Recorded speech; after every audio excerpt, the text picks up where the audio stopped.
మరోసారి చేరొచ్చిన మీ అందరికి కూడా ప్రభు నామములో వందనాలు తెలియజేస్తున్నాము. మనము ప్రాముఖ్యంగా తెలుసుకోవాల్సినటువంటి ప్రాథమికమైన విషయాలు ఉంటాయన్న. మనం రక్షించబడాలంటే అసలు దేవుడు ఏంటి అనేది మనకు అర్థం అవ్వాలి.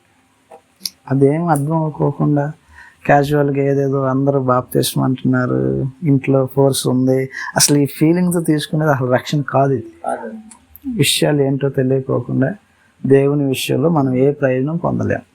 కాబట్టి ఏంటి అసలు మన గురించి దేవుడు అసలు ఏం ఆలోచన చేస్తున్నాడు, ఆయన ఆలోచన ఎలా ఉంది అనేది ఎరగాల్సినటువంటి అవసరం ఉంటుంది. అందువల్ల మొట్టమొదటిగా మనం ఏం ఆలోచన చేస్తామంటే దేవుని సంకల్పము అనేటువంటి విషయాన్ని తెలుసుకోవాల్సిన వారమే ఉంటాం. దేవుని సంకల్పం, ఈ సంకల్పం ఏంటో తెలియకోకుండా ఒక మనుషుడు తన బ్రతుకున్నటువంటి ఉద్దేశాన్ని ఎరగలేడు. మనుషుని యొక్క బ్రతుకు, మానవ బ్రతుకుకు ఉద్దేశం ఉంది. ఈ ఉద్దేశాన్ని ఎరగాలంటే సంకల్పము అర్థమైనప్పుడు మాత్రమే మనుషుడు తన జీవితానికి ఒక ఉద్దేశాన్ని గమనించగలడు. అందుని బట్టి ఈరోజు మనము ఈ సంగతులు ఆలోచించబోతాము. ఎఫెసీయులకు రాసిన పత్రిక మొదటి అధ్యాయము 4వ వచనం నుంచి ఈ సంగతులు చదువుతాం. దేవుని గ్రంథంలో ప్రత్యేకించి మాట్లాడినటువంటి సంగతి అది. ఎఫెసీయులకు రాసిన పత్రిక మొదటి అధ్యాయం 4వ వచనంలో, ఎట్లనగా తన ప్రియుని యందు తాను ఉచితముగా మనకు అనుగ్రహించిన తన కృపా మహిమకు కీర్తి కలుగునట్లు తన చిత్త ప్రకారమైన దయా సంకల్పం చొప్పున, అక్కడ మాట చదివారా మీరు? దయా సంకల్పం చొప్పున. కాబట్టి పదవులు ఎలా ఉపయోగించబడుతున్నాయి గ్రంథాలు అనేది చూస్తాం. మొదటిగా దయా సంకల్పము చొప్పున. సంకల్పము అనేటువంటి పదం యొక్క వాడుక కనిపిస్తున్నటువంటి సంగతులు ఈ విధంగా ఉంటాయి. అదేవిధంగా కింద భాగంలో 8వ వచనంలో కూడా ఇలాగ రాయబడి ఉంటుంది. మొదటి అధ్యాయము 4వ వచనంలోను, మొదటి అధ్యాయము 8వ వచనంలోను ఈ సంగతులు చదువుతూ ఉంటాము. 8వ వచనంలో, కాలము సంపూర్ణమైనప్పుడు జరగవలసిన ఏర్పాటును బట్టి ఆయన తన దయా సంకల్పము చొప్పున. మరొకసారి సంకల్పము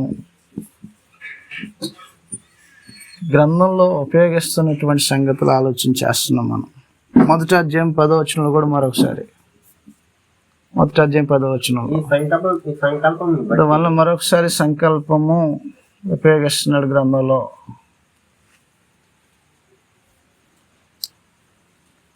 రోమీయులకు రాసిన పత్రిక 8వ అధ్యాయము 28వ వచనంలో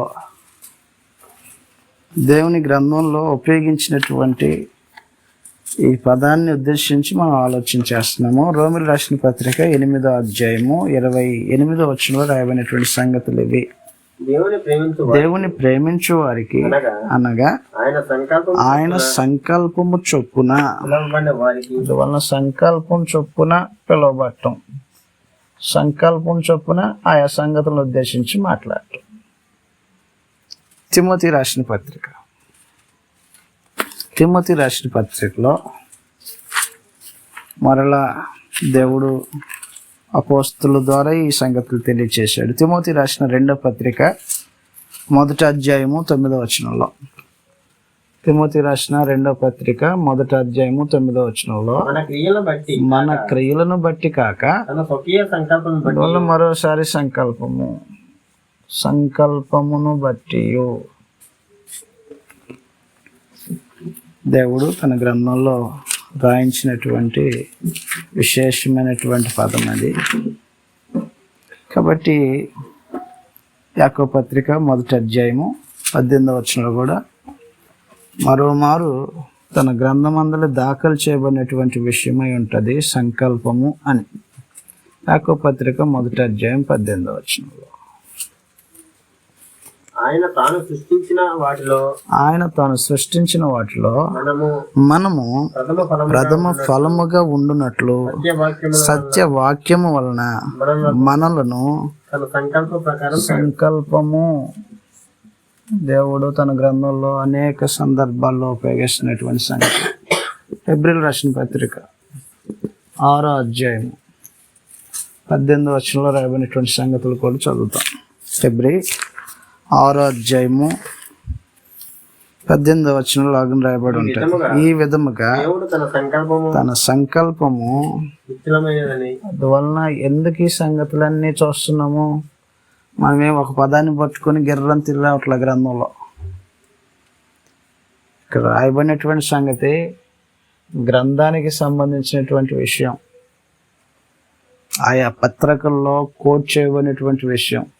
1 ఎఫెసీ పత్రికలోను, 2 రోమ పత్రికలోను, 3 తిమోతి పత్రికలోను, 4 యాకోబు పత్రికలోను, 5 హెబ్రీ పత్రికల్లోను ఎలాగన ఆయా సందర్భంలో దేవుడు తన గ్రంథంలో సంకల్పము అనేటువంటి విషయాన్ని గురించి తెలియచేశాడు. అపోస్తలుల కార్యాల్లో కూడా దేవుని సంకల్పం అంతయు మీకు తెలియకోకుండా నేను ఏమీ దాచుకోలేదు అని చెప్పాడు. అది కూడా మనం చూడబోతాం ఇప్పుడు. అందువలన కొన్ని సంగతులు మీ దృష్టికి నేను తీసుకొచ్చాను. దేవుని సంకల్పము అనేటువంటి మనం మాట్లాడుతున్నటువంటి దానికి ఆధారం ఏమిటంటే, ఆయా విషయాలు దేవుడు తన అపోస్తుల చేత మాట్లాడుకుంటూ వచ్చే క్రమంలో ఈ విషయాన్ని టచ్ చేసుకుంటూ వివరాలు తెలియచేశాడు. అసలు ఇంతకీ సంకల్పం అంటే ఏంటి అనే సంగతి మనకు తెలియాలి. సంకల్పము అనేది దేవుని యొక్క గ్రంథానికి సంబంధించినటువంటి విషయమే. అయితే సంకల్పం అంటే ఏంటి? సంకల్పం అంటే ఒకటి ప్రణాళిక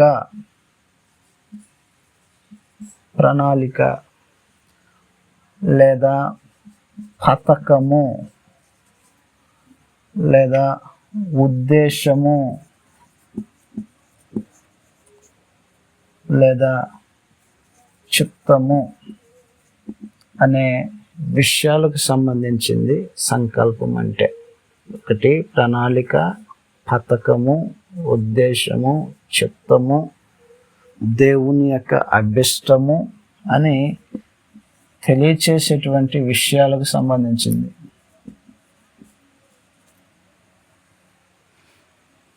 దాన్నే ఇంగ్లీష్లో ఏమంటారంటే ప్లాన్.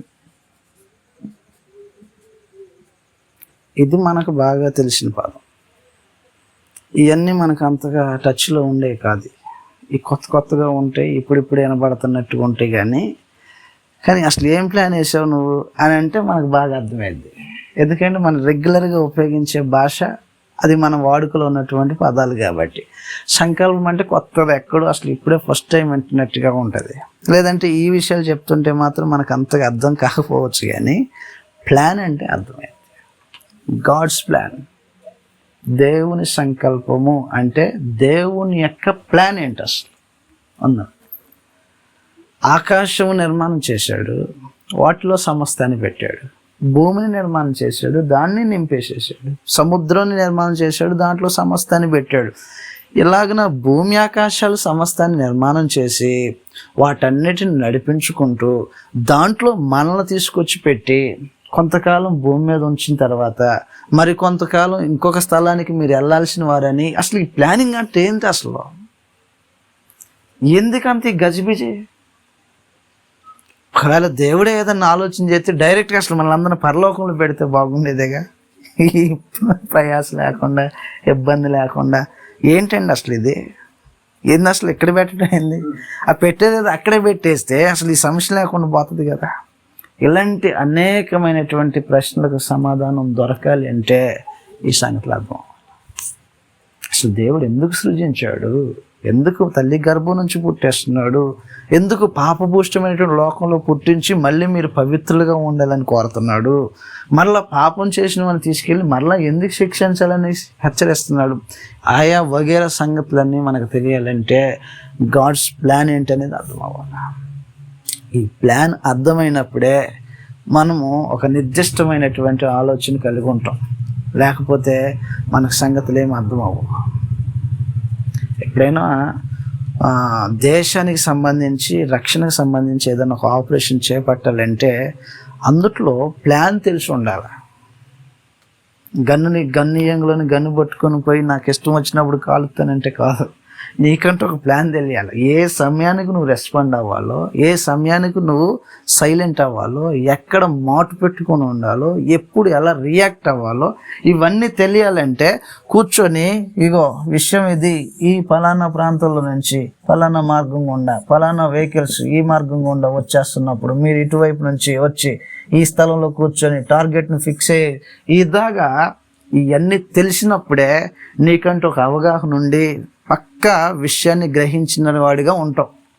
లేకపోతే పిచ్చోడి చేతిలో రాయి ఉన్నట్టుగా ఈ లోకంలో బ్రతుకుతున్నటువంటి మనకి అసలు జీవితం అర్థమేంటో తెలియకోకుండానే కాలం వెళ్ళిపోతుంటుంది.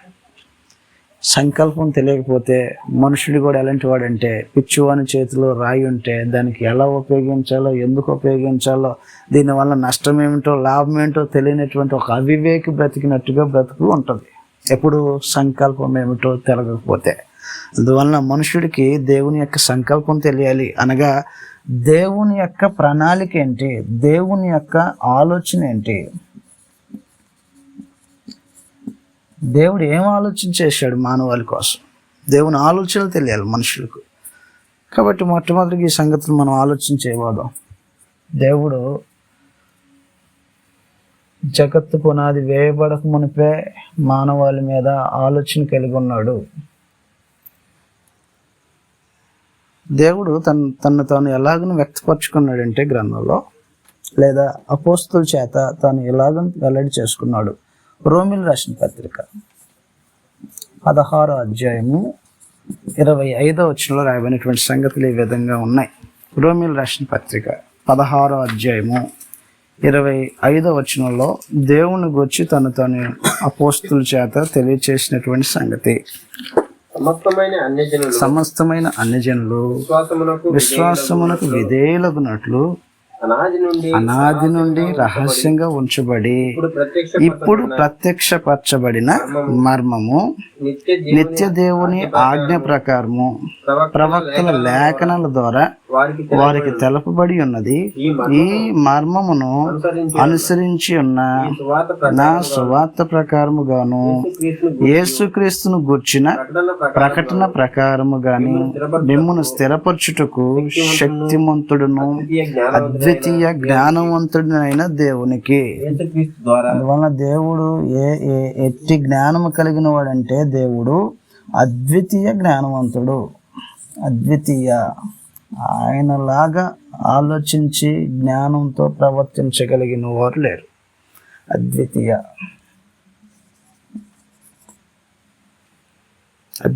జ్ఞానవంతుడైనటువంటి దేవుడు భవిష్యత్తు జ్ఞానవంతుడు. భవిష్యత్తును చూడగలడు, ఆయన భవిష్యత్తును చూడగలడు. పేతురు రాసిన పత్రికలో దేవుడు భవిష్యత్తు జ్ఞానం కలిగిన వాడు, మనుషుడు భవిష్యత్తు జ్ఞానం కలిగిన వాడు కాదు. మనుషునికి భవిష్యత్తు తెలియదు, దేవునికి భవిష్యత్తు తెలుసు. భవిష్యత్తును మార్చగలడు, భవిష్యత్తును స్థిరపరచగలడు, భవిష్యత్తుని ఎరగగలిగిన వాడు దేవుడు. పేతురు రాసిన మొదటి పత్రిక 1వ అధ్యాయము 1-2 వచనాల్లో ఇలాగ రాయబడి ఉంటుంది. పేతురు రాసిన మొదటి పత్రిక 1వ అధ్యాయం 1-2 వచనాల్లో రాయబడినటువంటి సంగతులు ఈ విధంగా ఉన్నాయి. యేసుక్రీస్తు అపోస్తుడైన పేతురు తండ్రి అయిన దేవుని భవిష్యత్తు జ్ఞానమును బట్టి. కాబట్టి భవిష్యత్తు జ్ఞానం అంటే భవిష్యత్తులో ఏం జరుగుతుందో చెప్తాడు, భవిష్యత్తులో ఏమి జరగబోతుందో చెప్తాడు. అంత మాత్రమే కాకుండా గతంలో ఏం జరిగిందో కూడా చెప్తాడు. ఈ జ్ఞానము దేవునికి మాత్రమే ఉంటుంది. మనుషులు సంపాదించుకోవాలని ఆతృత పడుతుంటారు, కానీ అది ఎవరికి సొంతం అవ్వదు. అందుకని మన పల్లెటూరులో ఏం చేస్తుంటారంటే రాని చిలకను పట్టుకుని తిరుగుతుంటాడు, చిలక జోస్యం చెప్తానని. ఏం చేస్తాడు, కార్డు తీసి జోస్యం చెబుతాడు. ఎవరికి చెప్తాడు జోస్యము? భవిష్యత్తు నీకు ఎట్టుండిద్ది అని చెప్తాడు. అదేంటి, భవిష్యత్తు ఎరిగి చెప్పటం కాదన్నమాట. అని భవిష్యత్తు తెలియదు, మనుషునికి భవిష్యత్తు తెలియదు, దేవునికి భవిష్యత్తు తెలుసు. ఆయన భవిష్యత్తుని చూడగలిగిన వాడు, మార్చగలిగిన వాడు. జరిగిన దాన్ని చెప్తాడు, జరగబోయేదాన్ని కూడా చెప్తాడు. ఆయన శక్తి సామర్థ్యాలు అలాగుంటాయి, మనుషునికి ఆ సామర్థ్యం ఉండదు. మనుషుడు భవిష్యత్తును చూడలేడు, చెప్పలేడు, వాటిని ముందుగా చెప్పలేడు. యెషయా గ్రంథం 43వ అధ్యాయంలో, యెషయా గ్రంథం 43వ అధ్యాయంలో 43వ అధ్యాయం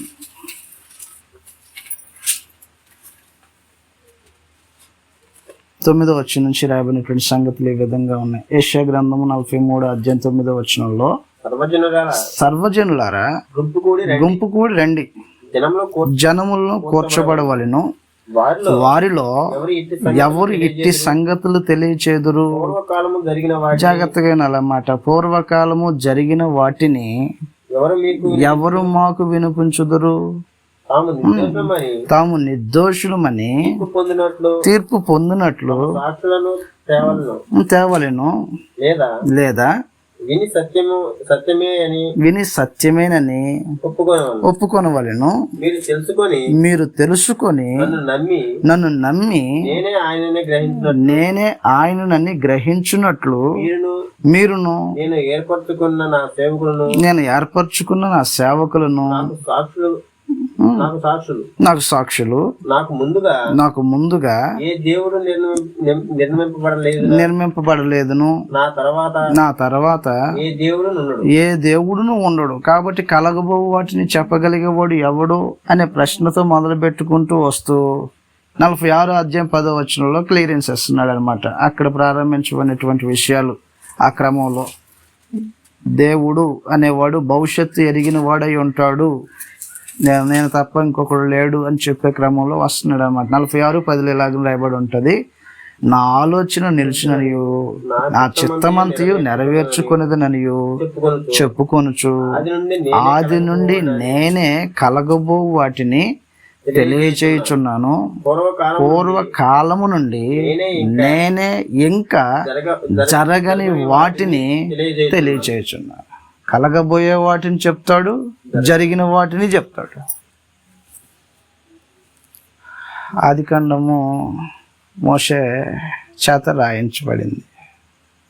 మోషేకు ముందున్న చరిత్రన, మోషేకి వెనకాల ఉన్న చరిత్రను ఆలోచన చేస్తే అసలు ఆదికాండము ప్రారంభించినప్పుడు అసలు మోషే పుట్ల. మోషే పుట్టడానికి ముందు దగ్గరగా 2500 సంవత్సరాలు గడిచిపోయిన తర్వాత 2500 సంవత్సరాలు వెనకాల నుంచి రాస్తున్నాడు విషయాన్ని. సృష్టి దేవుడు జలములు కలుగునుగాక అని మాట్లాడిన మాట ఉంది చూడండి. అసలు మోషే లేడు చరిత్రలో, తనకంటే ముందు ఎప్పుడో జరిగిన సంగతులు రాస్తున్నాడు. ఇలాగ జరిగింది సృష్టి అని జరిగిన దానిని చెప్పగలడు, భవిష్యత్తులో ఇది జరగబోతుంది అది కూడా చెప్పగలడు. జరిగిన దాన్ని చెప్తాడు, జరగబోయేదాన్ని చెప్తాడు. అది దేవుని యొక్క సామర్థ్యం. జరగబోయేది ఎలాగ చెప్తాడంటే, మీదిటికి ఈ సంవత్సరమున నీకు ఒక బిడ్డ పుడతాడని చెప్పాడు. షారాకి బిడ్డ పుట్టాడు, అప్పటికి బిడ్డ లేడు. మీదిటికి అంటే వచ్చే సంవత్సరమునకు నీకు బిడ్డ పుడతాడని చెప్పాడు.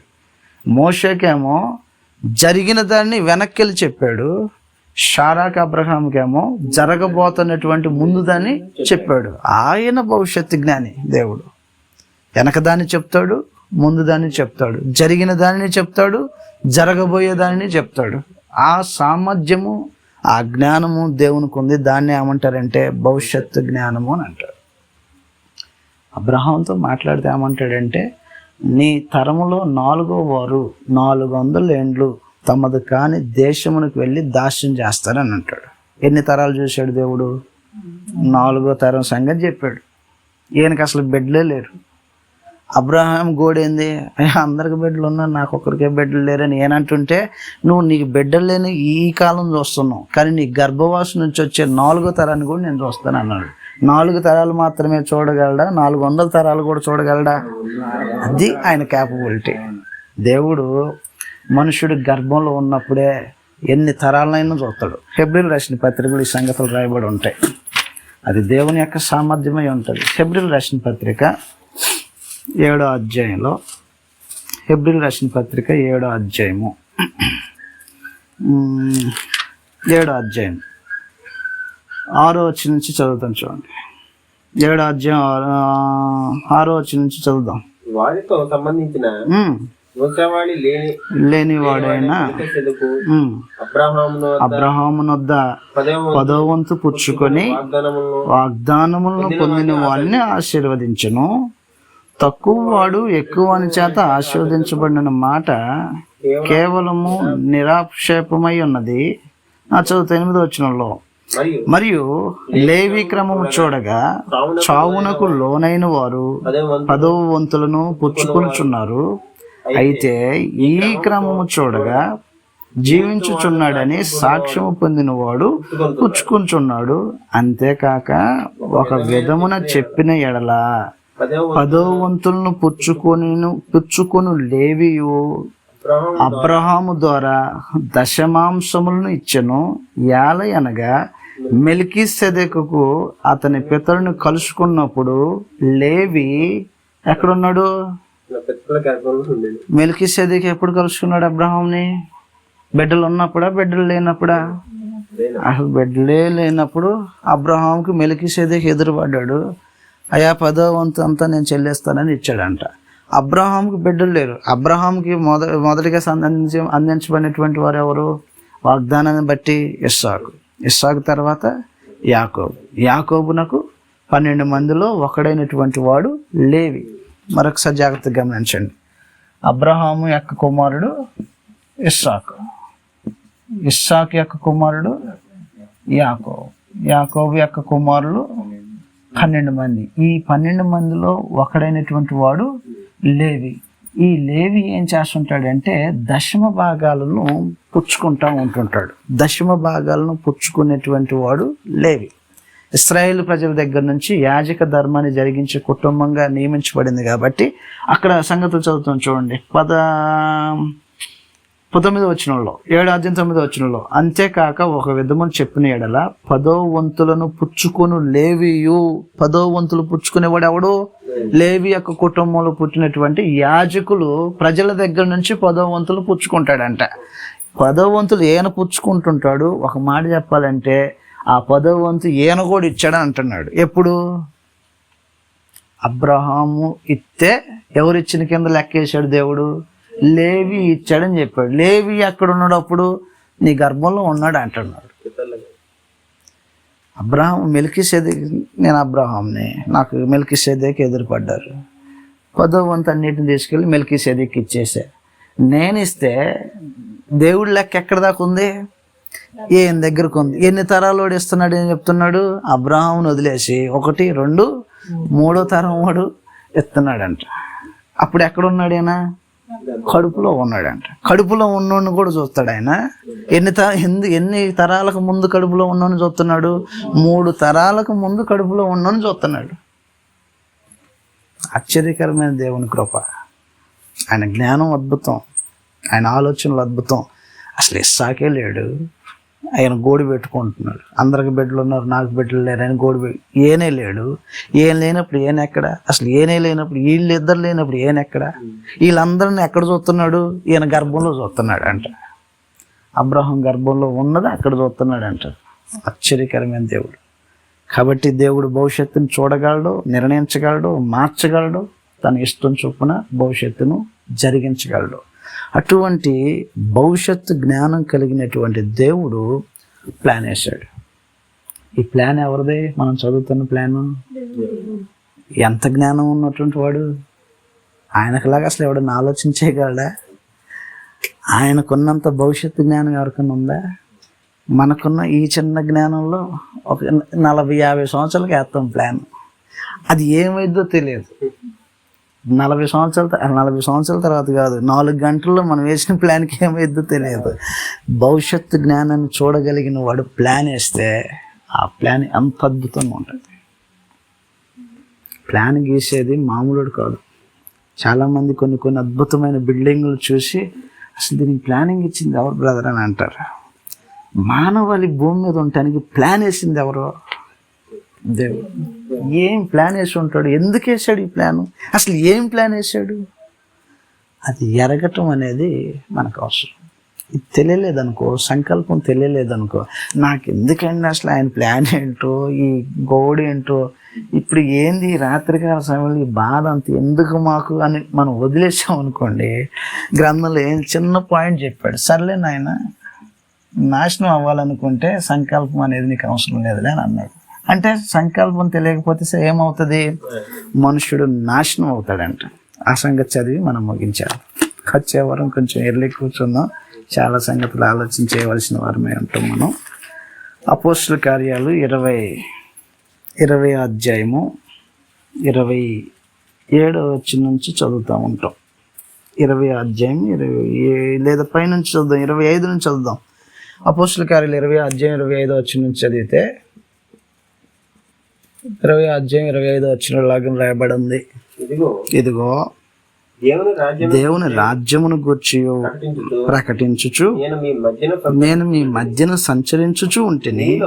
మీలో ఎవరును ఇక మీదట నా ముఖము చూడరని నాకు ఇప్పుడు తెలియను. కాబట్టి మీలో ఎవరి నాశనము విషయమైనను నేను దోషిని కానని కొందరిని ఉద్దేశించి మాట్లాడుతున్నాడు. తన యొక్క సువార్తను విన్నటువంటి ప్రజలను ఉద్దేశించి, తన చేత ప్రకటించబడినటువంటి ప్రజలతో అపోస్తలుడైన పౌలు మాట్లాడుతున్నాడు. ఏమని మాట్లాడుతున్నాడు అంటే, నేను మీ విషయంలో నేను దోషిని కాను, ఎవరి నాశనం విషయమైన నాకు సంబంధం లేదు. ఎందుకు లేదు? 27వ వచనంలో, దేవుని సంకల్పం అంతయు మీకు తెలపకుండా నేను ఏమీ దాచుకోలేదు కాబట్టి ఎవడ నాశనం అయితే నాకు సంబంధం లేదు అని అన్నాడు. చెప్పా దేవుని సంకల్పం, దేవుని ప్రణాళిక ఇది, దేవుని ప్లానింగ్ ఇది, దేవుని యొక్క ఆలోచన ఇది, దేవుని యొక్క పథకం ఇది, దేవుని యొక్క ఉద్దేశం ఇది, దేవుని చిత్తం ఇది. దేవుడు ఎలాగన అభిష్టం అంటే కోరుకుంటున్నాడు, గాఢంగా కోరుకుంటున్నాడు. అది ఏం కోరుకుంటున్నాడో మీకు చెప్పేశా. కాబట్టి ఇదంతా చెప్పిన తర్వాత కూడా ఎవడన్నా నాశనం అయితే నాకు సంబంధం లేదని అన్నాడు. అంటే అర్థం ఏంటంటే, దేవుని సంకల్పము మనుషుడు ఎరగకపోతే, తెలుసుకోవాలనేటువంటి ఆలోచన లేకపోతే నాశనం అవుతారు. అన్నయ్య గారికి అనిపించవచ్చు, ఇంత రాత్రికాల సమయంలో మమ్మల్ని ఇక్కడ తీసుకొచ్చి అసలు ఈ రోజు కాకపోతే ఇంకో రోజు తెలుసుకోవచ్చా? మంచిదే, కానీ అసలు ఇది ఎప్పుడైనా తెలుసుకోవాల్సిన విషయం. ఈ రోజే తెలుసుకోవాలనేది కాదు. మానవ జీవితంలో ఖచ్చితంగా తెలుసుకోవాల్సిన విషయం ఏంటంటే, గాడ్ హ్యాజ్ ఎ ప్లాన్. దేవుడు ఒక ఆలోచన కలిగి ఉన్నాడు, ప్లానింగ్ ఉంది ఆయనకి. ఆ ప్లానింగ్ మనుషుడు తెలుసుకోకపోతే నాశనం అవుతాడు. అది ఎరిగిన వాళ్ళేమో ఆశీర్వదించబడతారు, ఎరగిన వాళ్ళేమో నాశనం అయిపోతారు. కాబట్టి దేశంలో ప్రణాళికలు ఎవరు బయటికి చెప్పరు. దేశ ప్రణాళిక ఎవరైనా చెప్తారండి? గుట్టు రట్టు చేస్తారా? దేశంలో పకడ్బందీగా వేసుకున్న ప్లాన్లు ఎవరైనా బయటికి చెప్తారా? కానీ పరమతండ్రి అలాంటోడు కాదు. తను ప్లానింగ్ వేసాడంటే మనుషుని కోసమే వేసాడు. అది మనుషులకి తెలియాలని చూస్తున్నాడు. కాబట్టి ఆ ప్లానింగ్ ఏంటో తెలుసుకోవటం కోసం మనం ఖచ్చితంగా సమయాన్ని కల్పించుకోవాలి. అలాగనే మీరు కల్పించుకుంటారని ఎంతో దూర ప్రాంతాల నుంచి ఎంతో విశ్వాసంతో మీరు చేరొచ్చారు. బేసికల్గా మాట్లాడాను ఈరోజు నేను 3 సంగతులు ప్రాథమికంగా. ఒకటి ఏంటంటే, దేవుని యొక్క గ్రంథంలో మాటి మాటికి ఉపయోగించబడినటువంటి ఒక విషయం ఏమిటంటే, సంకల్పము అనే పదం ఉపయోగించబడింది. అసలు సంకల్పం అంటే ఏంటి అంటే, ప్రణాళికని కానీ, పథకం కానీ, ఉద్దేశం అని కానీ, చిత్తమని కానీ, ఇలాగన ఆయా పదాలతో అది అనుసంబంధం కలిగినటువంటి పదమై ఉంది. అది మనకు అర్థమయ్యేటువంటి పదం ఏమిటంటే ప్లాన్, గాడ్స్ ప్లాన్, దేవుని యొక్క ప్రణాళిక, దేవుని యొక్క ఆలోచన.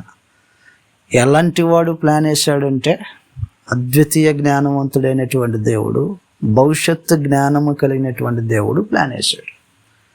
మనుషులు ప్లాన్ వేస్తేనే అద్భుతమైన సలహాదారులు ఉంటారు ప్రభుత్వంలో, రాజకీయ సలహాదారులు ఉంటారు. అన్నయ్యకి బాగా తెలుసు. రాజకీయంలో మనుషులు పైకి రావాలంటే సలహాదారులు ఇంపార్టెంట్ ఏ వ్యవస్థకైనా. కానీ ఈయన ప్లాన్ వేసాడంటే అది ఏ మనుషుడు పట్టుకోలేడు. ఆయన తలంపులు, ఆయన ఊహలు ఆకాశంలాగా ఉంటాయంట. మన తలంపుల కంటే ఆయన తలంపులు ఎంతో ఉన్నతంగా ఉంటాయి. దాన్ని పట్టుకోలేడు ఎవడో. కానీ అలాంటి ఆయన ఆలోచనలు దేవుడు ఏం చేసాడని తన గ్రంథస్థం చేయించాడు. ఇది తెలుసుకోవాలి మీరు అని కోరుతున్నాను. నాకు అవసరం లేదు, మేము బిజీ అని అనుకున్నారనుకోండి, ఏ మనుషులైనా రెడీ అవ్వు అని అన్నాడు అంతే. దేవుని సంకల్పం అంతా మీకు తెలియచేయకోకుండా నేను ఏమీ దాచుకోలేదు, మీకు చెప్పాను కాబట్టి, అంటే మీరు తెలుసుకోవట్లేదు కాబట్టి ఎవడైనా నాశనం అయితే నాకు సంబంధం లేదన్నాడు. అంటే తెలుసుకోకపోతే ఏంటి, ఏం సంభవిస్తుంది అంటే మనుషులు నాశనం అవుతారు, పాడైపోతారు, నరక శిక్షకు పాత్రలు అవుతారు. కాబట్టి ఈ ప్రయాస అంతా ఏంటంటే తన గర్భవాసం నుంచి వచ్చిన దాన్ని బట్టి ఒక తండ్రి ఒక తల్లిగా మీ ఆవేదన కానీ, తన తోబుట్టువులని ఆలోచన చేసినటువంటి మా సహోదరుల యొక్క ఆవేదన కానీ, మీరు నిత్య జీవాన్ని సంపాదించుకోవాలి. దేవుని ప్రణాళిక తెలుసుకొని ఒక మంచి సదాకాలము దేవునితో సదాకాలం ఉండేటువంటి భాగ్యాన్ని మీరు పొందుకోవాలనే ఈ ప్రయాస అంతా. కాబట్టి రాత్రికాల సమయంలో నిజంగా దేనికోసం మన ప్రయాస? ఇక్కడ కూర్చున్నందుకు మనకేమి భౌతిక సంబంధమైనటువంటి బెనిఫిట్లు ఏమీ లేదు. ఇంకా కావాలంటే ఇంకా ఆయాసము నిద్రాభారంగా ఉంటుంది. కానీ మన ప్రయాస అంతా దేనికోసం చూస్తున్నామంటే దేహాన్ని వదిలిపెట్టిన తర్వాత ఉండబోయే జీవితానికి సంబంధించి ఆలోచన చేస్తున్నాం. ప్రాముఖ్యమైనటువంటి విషయం ఇది. కాబట్టి సమయాన్ని కల్పించుకోండి. సాధ్యమైనంత వరకు ప్రతి ఒక వారానికి ఒకరోజు మనం ఎలాగని కలుసుకొని కొన్ని సంగతులు ఆలోచన చేద్దాము.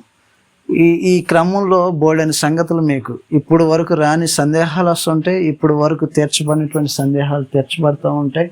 మరింతగా దేవుని గురించి మనం ఎరిగే అవకాశం ఉంటుంది. అలాగనే మీరు మీ మనసును సిద్ధం చేసుకోవాలని ప్రార్థన చేస్తుండండి. నిత్యము దేవునితో సహవాసాన్ని కలిగి ఉండండి. మీరు మీ కుటుంబాల్లో దేవుని యొక్క ప్రేమను కలిగి సంతోషం సమాధానంతో మీరు ఉండాలని మనస్ఫూర్తిగా కోరుకుంటూ ముగించేస్తున్నాను అందరికీ.